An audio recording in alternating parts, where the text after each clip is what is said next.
नमस्कार, अभी star news देख रहे हैं आप। मैं हूं आपके साथ विपुल पांडे। यूपी के लखीमपुर खीरी में किसानों की हत्या के विरोध में महाराष्ट्र सरकार ने आज राज्यव्यापी बंद का आह्वान किया है। एनसीपी, कांग्रेस और शिवसेना के सत्तारूढ़ गठबंधन महाविकास अघाड़ी ने शनिवार को कहा कि आपको बता दें कि दिखाने के लिए बंद का आह्वान किया गया है। राज्य देश के किसानों के साथ है। वहीं शिवसेना सांसद संजय राउत ने शनिवार को कहा था कि उनकी पार्टी यूपी के लखीमपुर खीरी में किसानों की हत्या के विरोध में 11 अक्टूबर को महाराष्ट्र में बंद में पूरी ताकत से भाग लेगी। एनसीपी नेता नवाब मलिक ने लोगों से अपील करते हुए कहा कि उन्हें एक साथ आना चाहिए।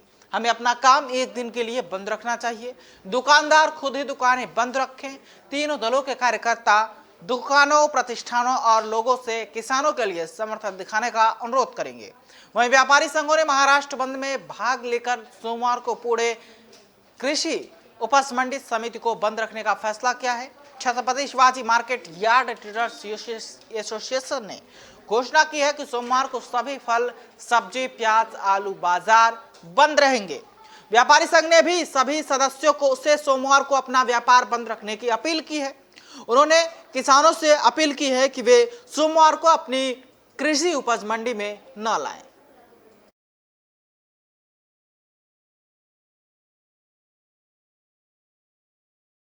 पूर्वी लद्दाख के निकट एलएसी पर तनाव खत्म करने के लिए करीब 2 महीने से बता दें कि भारत और चीन के बीच रविवार को 13वें दौर की कोर कमांडर स्तर की सैन्य वार्ता हुई। यह बैठक लगभग 8.5 घंटे चली।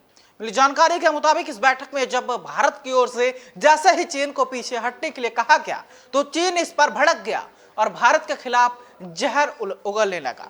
चीन ने कहा कि भारत अनुचित मांग उठा रहा है जिससे मुश्किलें आ रही हैं। चीन ने कहा कि आपकी इस तरह की मांग से विवाद और बढ़ जाएगा। वहीं सैन्य सूत्रों के मुताबिक भारतीय पक्ष ने जब विवादित क्षेत्रों के मुद्दों को हल करने के लिए रचनात्मक सुझाव दिए तो चीनी पक्ष इस पर राजी नहीं था और न ही खुद कोई समाधान दिया। ऐसे में ये बैठक बेनतीजा रही।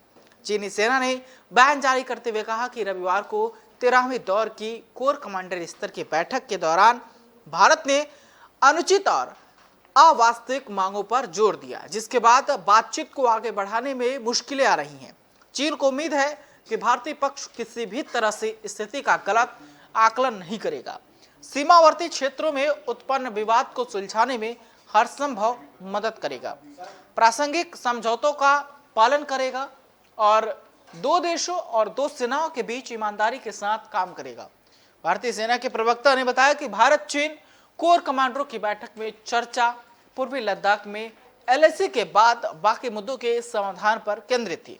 भारतीय पक्ष ने कहा कि एलएसी पर विवाद चीनी पक्ष द्वारा यथास्थिति को बदलने और द्विपक्षीय समझौतों के उल्लंघन के कारण उत्पन्न हुआ।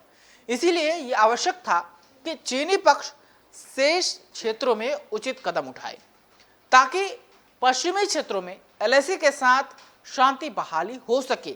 बैठक के दौरान भारतीय पक्ष ने शेष क्षेत्रों के विवाद को हल करने के लिए रचनात्मक सुझाव दिए, लेकिन चीनी पक्ष सहमत नहीं था और खुद की तरफ से कोई समाधान भी नहीं दे सका। हालांकि दोनों पक्ष संचार बनाए रखने और जमीन पर स्थिरता बनाए रखने पर सहमत हुए। सेना ने कहा कि हमें उम्मीद है कि चीनी पक्ष द्वितीय संबंधों के समग्र परिप्रेक्ष्य को ध्यान में रखेगा और शेष मुद्दों के शीर्ष समाधान की दिशा में काम करेगा।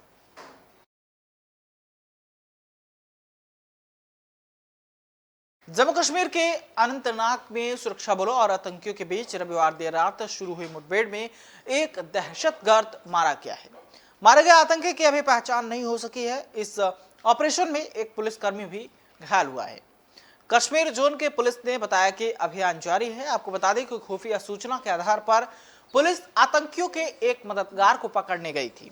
इसी दौरान छिपे हुए आतंकियों ने पुलिस की टीम पर फायरिंग करनी शुरू कर दी, जिसके बाद मुठभेड़ शुरू हो गई और आतंकी को मार गिराने में सफलता मिली। मारे गए आतंकी के पास से एक पिस्टल और ग्रेनेड बरामद हुआ है। उधर बंदीपोरा में गुंड जहांगीर इलाके में आतंकियों की मौजूदगी की सूचना पर पुलिस सेना की 13 राष्ट्रीय राइफल्स और सीआरपीएफ की संयुक्त टीम ने तलाशी अभियान शुरू किया था। इसी दौरान आतंकियों ने सुरक्षा बलों पर गोलीबारी शुरू कर दी। कई घंटे तक चली मुठभेड़ में एक आतंकी मारा गया, जिसकी पहचान इम्तियाज अहमद डार के रूप में हुई। वह टीआरएफ का आतंकी था, जो कि शाहगुंड में हुई नागरिक की हत्या में शामिल था। इसके साथ वह अन्य आतंकी हमलों में भी शामिल था।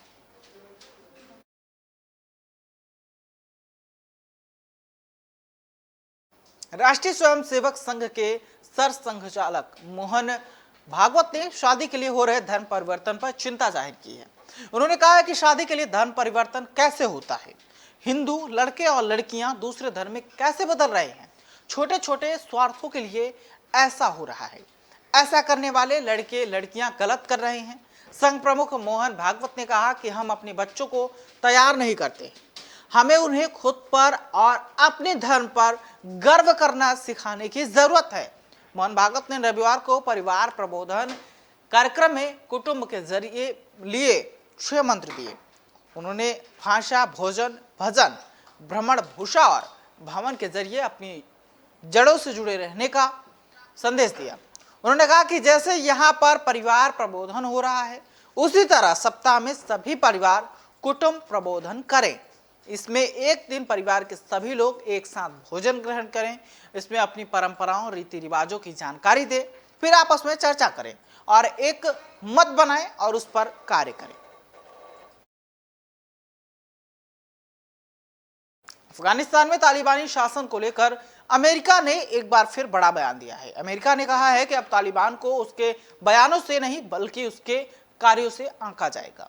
अमेरिकी विदेश विभाग के प्रवक्ता नेड प्राइस ने रविवार को कहा कि अमेरिकी प्रतिनिधिमंडल ने कतर में दोहा वार्ता के दौरान काबुल के वरिष्ठ तालिबान प्रतिनिधियों से मुलाकात की और महत्वपूर्ण राष्ट्रीय हित के मुद्दों पर चर्चा भी की। अमेरिकी प्रतिनिधिमंडल ने तालिबानी नेताओं के साथ सुरक्षा, आतंकवाद, अमेरिकी एवं अन्य विदेशी नागरिकों की सुरक्षा, अफगान भागीदारों के लिए सुरक्षित मार्ग पर ध्यान केंद्रित किया। इसके अलावा दोनों पक्षों द्वारा अफगान समाज के सभी पहलुओं पर चर्चा की गई। इनमें महिलाओं एवं लड़कियों के मुद्दे महत्वपूर्ण थे। दोनों पक्षों ने अफगान नागरिकों को मजबूत मानवीय सहायता के संयुक्त राज्य अमेरिका के प्रावधान पर भी चर्चा की। चर्चा स्पष्ट और पेशेवर थी, जिसमें अमेरिकी प्रतिनिधिमंडल ने दोहराया कि तालिबान को अब केवल उसके बयानों से ही नहीं बल्कि कार्यों से भी आंका जाएगा।